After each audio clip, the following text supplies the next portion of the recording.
Seraya, tunggulah. Jumpa Tuan Arman dulu. Seraya. Seraya? Nak gimana ni? Saya minta maaf, Tuan. Saya tak boleh tinggal sini dah. Saya kena keluar daripada rumah ni. Kenapa ni? Saya rasa untuk kebaikan semua orang, saya keluar. Awak keluar dari rumah ni sebab saya, kan?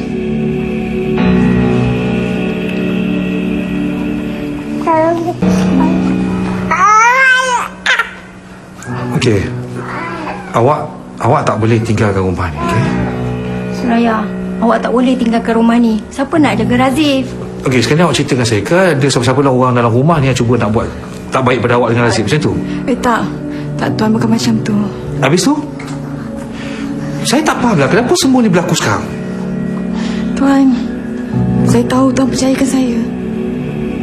Saya merayu sangat, Tuan. Tolong terima keputusan saya ni. Tuan jangan risau. Saya akan nak buka kedai. Dan kita masih boleh berhubung, kan?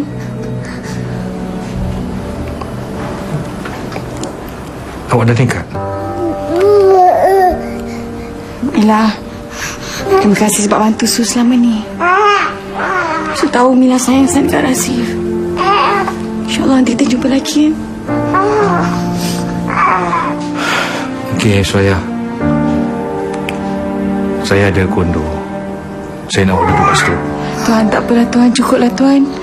Tuan dah banyak sangat bantu saya selama ni. Saya boleh tinggal kat rumah sepupu saya tu. Tuan tak perlu risau. Saya hormat keputusan awak. Cuma satu je saya nakkan awak. Saya dah anggap awak macam anak saya sendiri. Kalau awak ada apa-apa masalah dekat mana awak berada sekalipun, awak kena beritahu dengan saya. Okey? Saya tahu, Tuan. Dan saya bersyukur sangat saya jumpa dengan Tuan. Hanya Allah saja yang dapat membalas segala jasa baik Tuan dekat saya selama ni.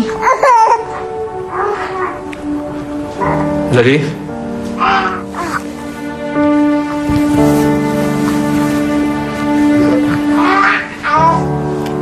Tolong angkat beg-beg ni, masuk dalam kereta.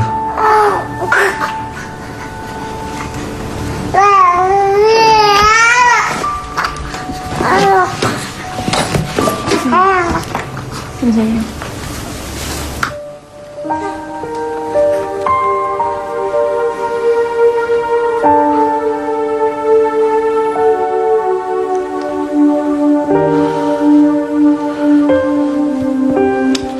Seraya, kenapa awak nak tinggal ke rumah ni, Seraya? Kenapa? Awak buat benda yang sama dengan Ryan, kan? Awak jumpa dengan dia, lepas tu awak tinggalkan dia. Jawablah, Seraya. Awak nak tinggal ke rumah ni sebab awak nak lupakan saya, kan? Lupakan saya terus macam tu.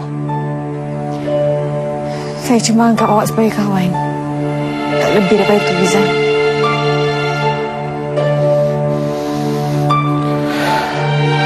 Saya faham. Bagus kalau faham.